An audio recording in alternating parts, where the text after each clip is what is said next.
2,500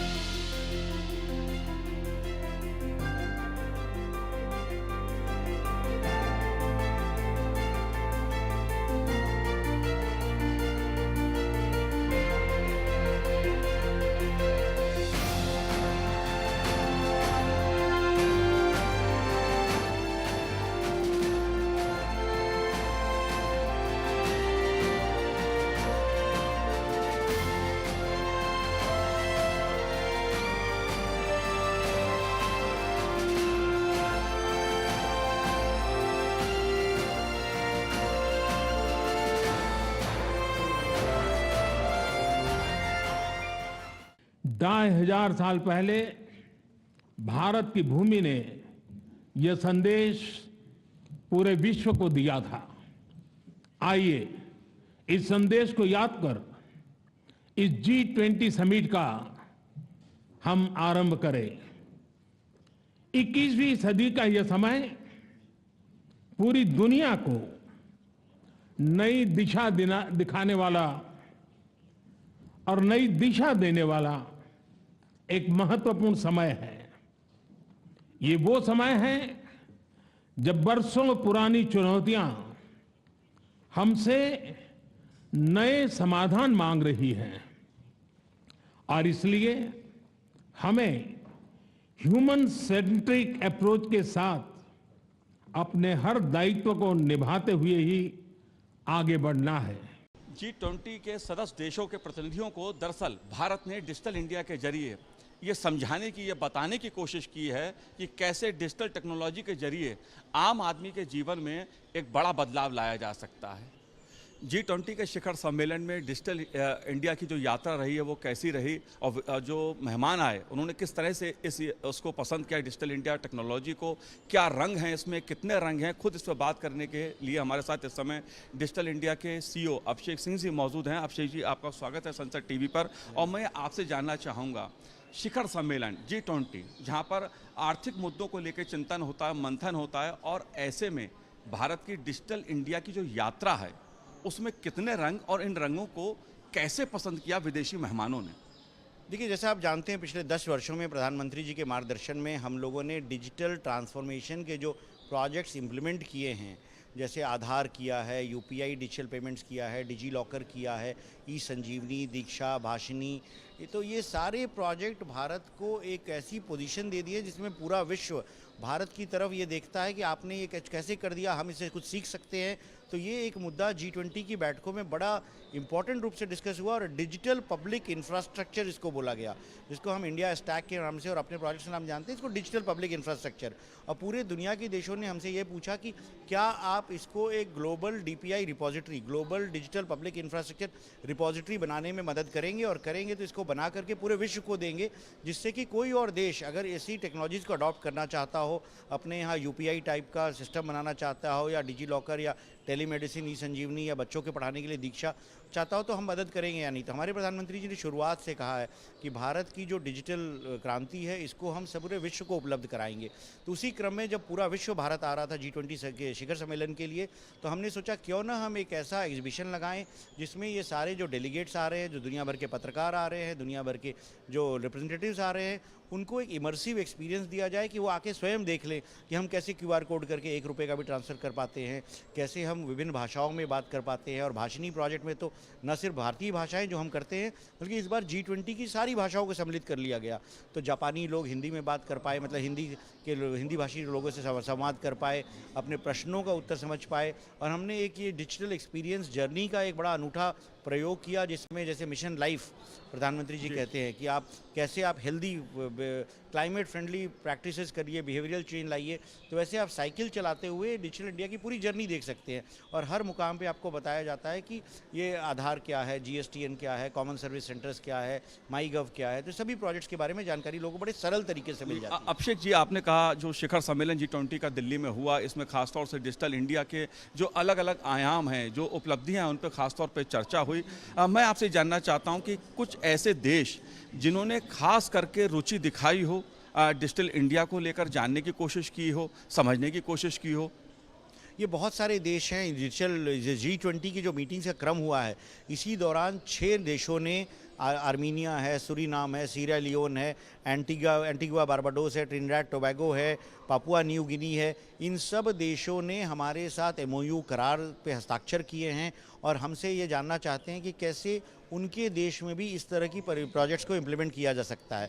और एक बड़ा इंटरेस्टिंग वाकया मैं आपको बताना चाहूँगा कि पुणे में जब हमारी इसी तरह की प्रदर्शनी लगी थी जिसमें हम लोगों को दर्शा रहे थे ये प्रोजेक्ट्स कैसे काम करते हैं, तो वहाँ पे एक हमारे पास सूरीनाम की जो डिजिटल मंत्री हैं वो आई हुई थी और किसी कारणवश उनकी तबीयत थोड़ी ख़राब हो गई और वो बोले हम सेशन में नहीं आ पाएंगी। तो हमने उनको कहा कि हमने ई संजीवनी का स्टॉल लगा रखा है, वहाँ पर जाकर के क्या आप किसी डॉक्टर से टेलीमेडिसिन से परामर्श करना चाहेंगी। तो फिर वो आई हमारे स्टॉल पे, उनका एक डॉक्टर से लाइव संपर्क हुआ वीडियो कॉन्फ्रेंस के माध्यम से और डॉक्टर साहब ने उनको ई प्रिस्क्रिप्शन पर्ची दी, दवाइयाँ मंगाई गई और उसके बाद बिल्कुल ठीक हो गई। उसका प्रभाव ये हुआ कि न सिर्फ उन्होंने हमारी बैठकों में इच्छा पार्टिसिपेट किया बल्कि उन्होंने कहा कि मैं तो भारत के साथ एमओयू करना चाहती हूँ और उसी दिन शाम को एमओयू साइन हो गया। तो वो दिखाता है कि डिजिटल की कितनी ताकत है कि हम विभिन्न देशों को न सिर्फ अपनी सॉल्यूशंस दे रहे हैं बट हमारे संबंध भी अच्छे हो रहे हैं। और जो लो एंड मीडियम इनकम कंट्रीज़ हैं वो भारत की तरफ बड़ी उम्मीद से देखती है कि कैसे भारत अपनी जो क्षमता है, भारत की अपनी जो कैपेबिलिटी है, भारत पूरे देश में विश्व में जाना जाता है एक आईटी सुपर पावर के रूप में, एक ऐसा देश जहां के लोग दुनिया भर की आईटी कंपनीज़ को लीड कर रहे हैं। ये कैसे हम पब्लिक सर्विसेज के लिए भी आईटी की जो सेवाएं हैं जो भारत में चल रही हैं और देशों को भी देने में सफल हो पाएंगे। जाहिर सी बात है इस G20 के शिखर सम्मेलन में डिजिटल इंडिया की तमाम उपलब्धियों को G20 के सदस्य देशों ने खासा पसंद किया है। अभिषेक जी, आपने संसद टीवी से बात की, बहुत बहुत शुक्रिया, बहुत बहुत धन्यवाद। बहुत बहुत धन्यवाद। Welcome, Mr. Krishnan, and I want to, how do you see the Delhi Declaration of G20? The Delhi Declaration is, in and of itself, a success. We came here a couple of days ago not knowing if there would be a communique, and there is a communique, there is this declaration, and that is something to be celebrated. It talks about a lot of issues in a lot of ways. The language isn't as robust as maybe a lot of the people were hoping that it would be, but nonetheless, there is a declaration. And how do you see the inclusion of African Union in G20? The inclusion of the African Union in the G20, I think, will be remembered as the signature achievement of Prime Minister Modi and the Indian government here this weekend. It is something that has been a long time coming. And look, the G20 is kind of like a marching band. You need lots of different people doing lots of different things, playing different instruments, everything from a tuba to a trombone in order to make this thing work. And the inclusion of the African Union allows for a far more robust orchestra to be playing. Mr. Modi said, we work together for humanity. What do you say? Well, this is certainly one of the principal aims of the G20 and almost all big global multilateral groups like this. Ultimately, we get caught up in politics and geopolitics and divisions, but fundamentally, this is about the future of humanity. This is about the future that we share as a planet. And so I certainly agree with Prime Minister Modi, and I think that everybody around the table also agrees on what the purpose, ultimately, of a summit like this is. Thank you so much. Thank you. Thank you. G20 के chief coordinator Harshvardhan जी हमारे साथ इस समय मौजूद हैं।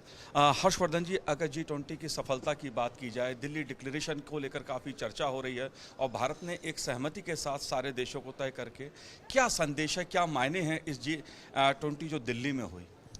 तो आपने देखा कल G20 new Delhi declaration consensus से अडॉप्ट हुआ और सभी G20 मेंबर्स जितने भी लीडर्स हैं उनकी मतलब सहयोग और समर्थन से ही हुआ ये एक बहुत ही महत्वपूर्ण संदेश है क्योंकि भारत के अध्यक्षता में ये डिक्लेरेशन एक तो आप कह सकते हैं कि ऐसे मल्टीलैटरल प्रोसेस में डिक्लेरेशन काफ़ी देर से होता है, मतलब फाइनल डे के लास्ट मिनट पे होता है क्योंकि नेगोशिएशन चलते रहते हैं।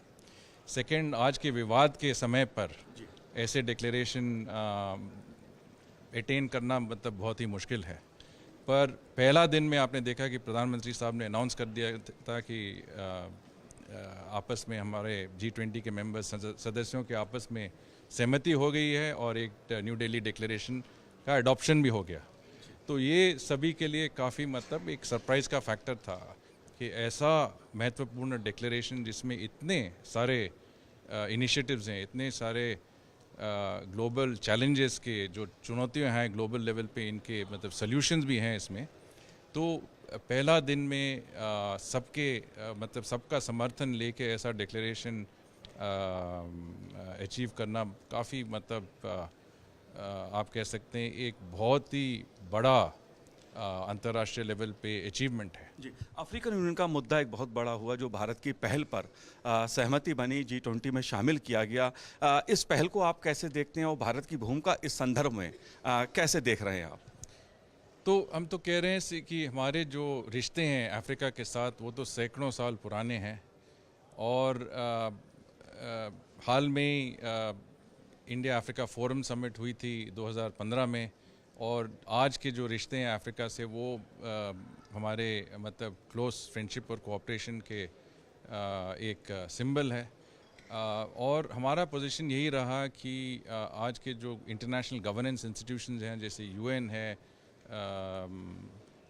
मल्टीलैटरल डेवलपमेंट बैंक्स हैं, इनमें 21st सेंचुरीज़ के जो रियलिटीज़ हैं, आज के जो रियलिटीज़ हैं वो रिफ्लेक्ट होने चाहिए इनके जो रिप्रेजेंटेशन में, इनके सदस्यों में।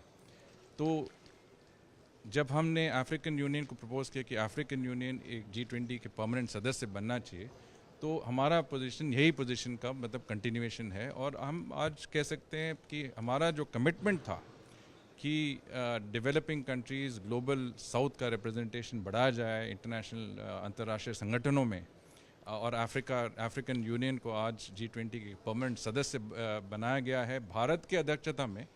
तो ये हमारे लिए और प्रधानमंत्री मोदी जी के लिए एक बहुत ही बड़ा अचीवमेंट कह सकते हैं, सफलता कह सकते हैं। जी सर, एक आखिरी सवाल और, क्योंकि प्रधानमंत्री जी ने स्वयं भारतीयता का संदेश दिया, भारतीय संस्कृति का संदेश दिया, इस G20 के जरिए डिजिटल टेक्नोलॉजी का संदेश दिया गया, भारत लोकतंत्र की जननी है, ये संदेश भी गया पूरी दुनिया में। इन पहलुओं को आप कैसे देखते हैं?